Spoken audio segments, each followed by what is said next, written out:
My education YouTube channel पर आपका स्वागत है।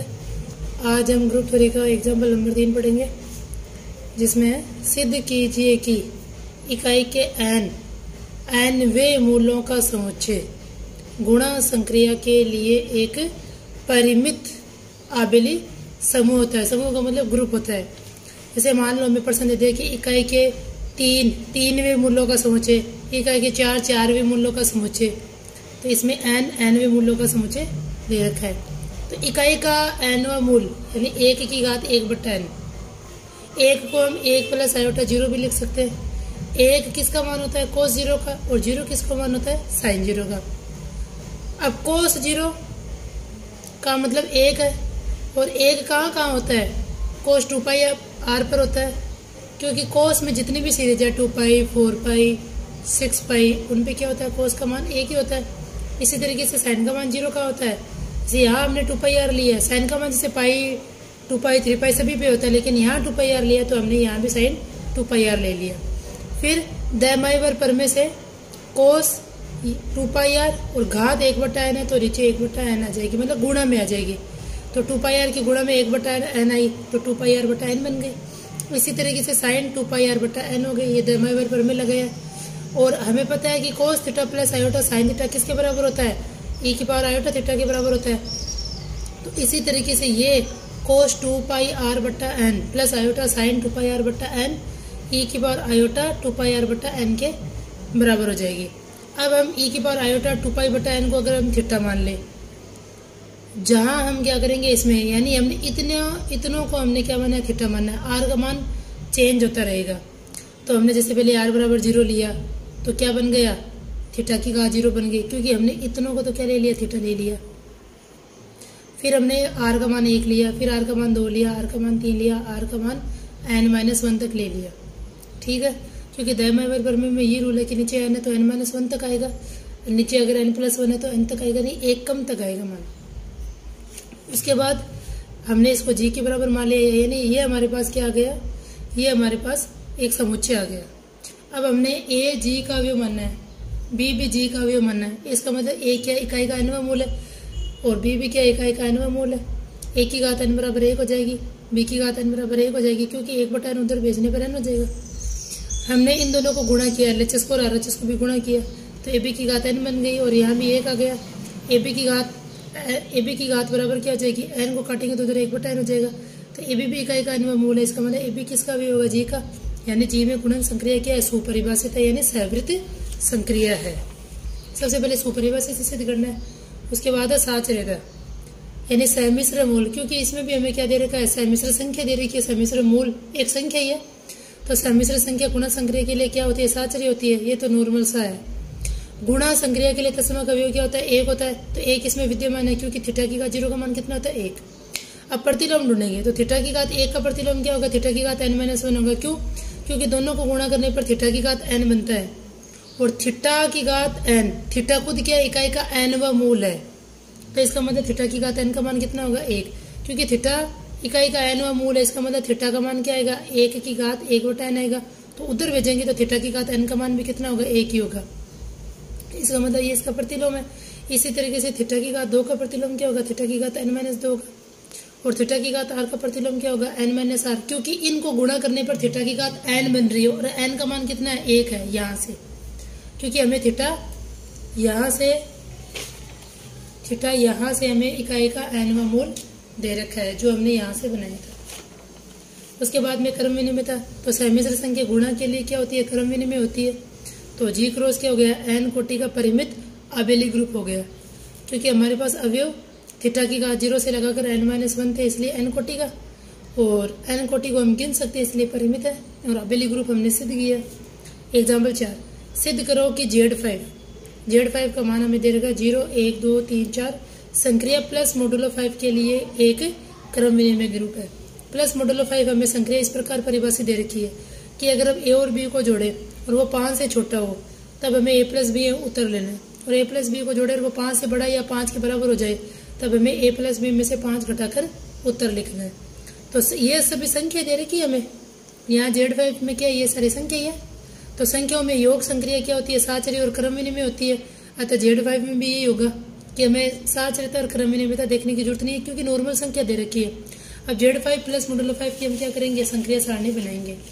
संक्रिया सारणी बनाने के लिए सबसे पहले यहाँ संक्रिया लिखो, यहाँ जितने भी अवयव दे रखे हैं वो अवयव लिखने हैं, यहाँ भी जो अवयव दे रखे हैं वो भी लिखना है। 0 में 0 जोड़ा 0, 0 में 1 जोड़ा 1, 2 जोड़ा 2, 3 जोड़ा 3, 4 जोड़ा 4, 1 में 0 जोड़ा 1, 1 में 1 जोड़ा 2, 1 में 2 जोड़ा 3, 1 में 3 जोड़ा 4, 1 में 4 जोड़ते कितना हो रहा है 5। तो अभी हमने पढ़ा था कि 5 या संख्या 5 से बड़ी हो जाए तो हमें 5 को घटाकर लिखना है। तो यहाँ हमने 5 को घटाकर लिखा तो देखो 0 आ गया। इसी तरीके से ये जोड़ा तो 2, ये जोड़ा तो 3, ये जोड़ा तो 4, ये जोड़ा तो 5 हो रहा था, 5 घटा के लिखा तो 0, यहाँ 6 हो रहा था, 5 घटा के लिखा तो 1। इसी तरीके से हम बाकी की संक्रिया सारणी बना लेंगे। अब हमें पता है कि इसके सभी सदस्य Z5 के सदस्य, यानी इस सारणी में जितने भी अवयव आ रहे हैं वो Z5 से बाहर नहीं आ रहे। इसका मतलब Z5 क्या है, सैवृत है। Z5 में जो ये संक्रिया है वो सैवृत संक्रिया है। और संक्रिया का तत्समक अवयव क्या है, 0। नॉर्मल प्लस संक्रिया के लिए तत्समक अवयव क्या होता है, 0। तो Z5 यहाँ प्लस मॉडुलो 5 का भी क्या है, तत्समक 0 है। प्रतिलोम ढूंढेंगे, तो प्रतिलोम ढूंढने के लिए हम संक्रिया सारणी में जितने भी 0 आ रखे हैं वहां तत्समक लगा देंगे। तो 0 का प्रतिलोम 0, क्योंकि यहाँ आ रहा है। अब यहाँ तत्समक आ रहा है तो देखो 4 का प्रतिलोम क्या हो जाएगा, 1। यहाँ तत्समक आ रहा है तो 3 का प्रतिलोम क्या हो जाएगा, 2। यहाँ 0 आ रहा है तो 2 का प्रतिलोम क्या हो जाएगा, 3। यहाँ 0 आ रहा है तो 1 का प्रतिलोम 4। तो ये सारे हमने प्रतिलोम निकाल लिए।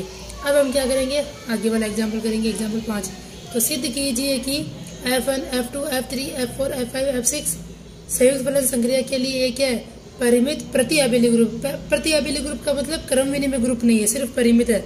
तो परिमित हमें वैसे भी पता चल रहा है कि 6 अवयव है तो परिमित है, लेकिन n अभिलय ग्रुप सिद्ध करना है। और यहाँ हमें सभी का मान दे रखा है कि F1 Z का मान Z है, F2 Z का मान 1/Z है, F3 Z का मान 1 - Z है, F4 का मान Z/Z-1 है, F5 Z का मान 1/1 - Z है, और F6 Z का मान Z-1/Z है। उसके बाद हम क्या करेंगे, सबसे पहले G बराबर मान लिया, O हमने संयुक्त फलन संक्रिया ले ली, संक्रिया सारणी बनाई। संक्रिया सारणी बनाने के लिए हमें क्या करना पड़ेगा, जैसे हमने F1 को F1 के साथ लिया तो F1 O F1 Z का मान कैसे आएगा, O का मतलब होता है बड़ा कोष्टक। F1 Z का मान हमें दे रखा है कि F1 Z का मान कितना है, F1 Z का मान हमें दे रखा है 1/Z दे रखा है। तो F1 Z का मान हमने लिख लिया। F1 Z का मान हमें यहाँ Z दे रखा है, ये F2 Z है। तो F2 Z का मान हमें 1/Z दे रखा है, लिख लिया हमने। फिर F1 1/Z का मान क्या दे रखा है, देखो F2 के अंदर तो जो Z है वो 1/Z यानी उल्टा हो रहा है, जबकि F1 में जो Z है वो Z ही रह रहा है, यानी जो चीज हमें दे रखी है वही रह रही है। तो सबसे पहले हमने F1 और F2 Z का मान निकाला। कोई सा भी मान निकाल लो, अगर हमें एक मान निकालना आ गया तो बाकी के सारे मान निकालने आ जाएंगे। तो F2 Z का मान हमने लिखा 1/Z जो हमें दिया हुआ है। और F1 में क्या दे रखा है कि जो आपके VV है वो संख्या वापस लिखनी है। तो 1/Z है तो हमने 1/Z लिख लिया। 1/Z किसका मान है, F2 Z का मान है। तो Z से Z कैंसिल हो गया, इसका मतलब F1 O F2 का मान क्या है, F2 है, तो हमने F2 भरा। इसी तरीके से F2 O F3 का मान निकालेंगे, O का मतलब बड़ा कोष्टक। F3 Z का मान हमने 1 - Z लिख लिया। F2 का क्या दे रखा है मान, कि F2 का मान ये दे रखा है कि F2 में अगर Z है तो इसको उल्टा करके लिखना है। तो F2 में अगर 1 - Z है तो हम इसको उल्टा करके लिख देंगे। और 1/1 - Z किसका मान दे रखा है, हमें F5 का मान दे रखा है। इसमें भी Z से Z काटा तो F2 O F3 का मान क्या आ गया, F5 आ गया। तो F2 O F3 का मान क्या आ गया, F5 आ गया। इसी तरीके से F3 O F4 Z का मान निकालेंगे। F4 Z का मान Z/Z-1 दे रखा है। F3 का मान हमें क्या दे रखा है, F3 Z का मान हमें 1 - Z दे रखा है। तो देखो यहाँ F3 के अंदर इतनी बड़ी संख्या तो वो 1 में से हम घटा देंगे, क्योंकि Z का F3 का मतलब ये है कि 1 में से घटाओ। तो यहाँ भी हमने 1 में से घटा लिया। फिर हमने लघुत्तम लिया, लघुत्तम लेने के बाद इसको थोड़ा सा सोल्व किया तो ये 1/1 - Z बन गया। ये किसका मान है, F5 का मान है जो हमें दे रखा है। Z से Z कटा तो F3 O F4 का मान क्या आ गया, F5 आएगा। तो F3 O F4 का मान क्या आ गया, F5 आएगा। इसी तरीके से हम सारे मान निकाल के इसमें भर लेंगे सारणी में। तो संग्रह सारणी से स्पष्ट है कि GO एक क्या है, एनाबेली ग्रुप है, क्योंकि यहाँ जो हम संग्रह सारणी बना रहे हैं वो संग्रह सारणी के जितने भी अवयव आ रहे हैं वो G से बाहर नहीं आ रहे, ठीक है। और यह एक अनाबेली ग्रुप है। क्यों अनाबेली ग्रुप क्यों है, क्योंकि ये जो सारणी दे रखी है इसका हम जो मुख्य विकर्ण खींच रहे हैं इसके ऊपर वाले अवयव नीचे वाले अवयव के पूरे पूरे बराबर नहीं है, सेम नहीं है। इसको अगर हम काट कर इसके ऊपर लगाए तो पूरा पूरा ढक नहीं रहा है, इसका मतलब ये सारणी और वैसे भी हम देख सकते हैं ये पंक्ति इसके बराबर तो है, ये पंक्ति इस स्तंभ के बराबर नहीं है, ये पंक्ति इस स्तंभ के बराबर नहीं है, ये पंक्ति इस स्तंभ के बराबर नहीं है, ये पंक्ति इस स्तंभ के बराबर नहीं है। इसका मतलब ये मुख्य विकर्ण के सापेक्ष सममित नहीं है। इसका मतलब ये अनाबेली ग्रुप है। धन्यवाद।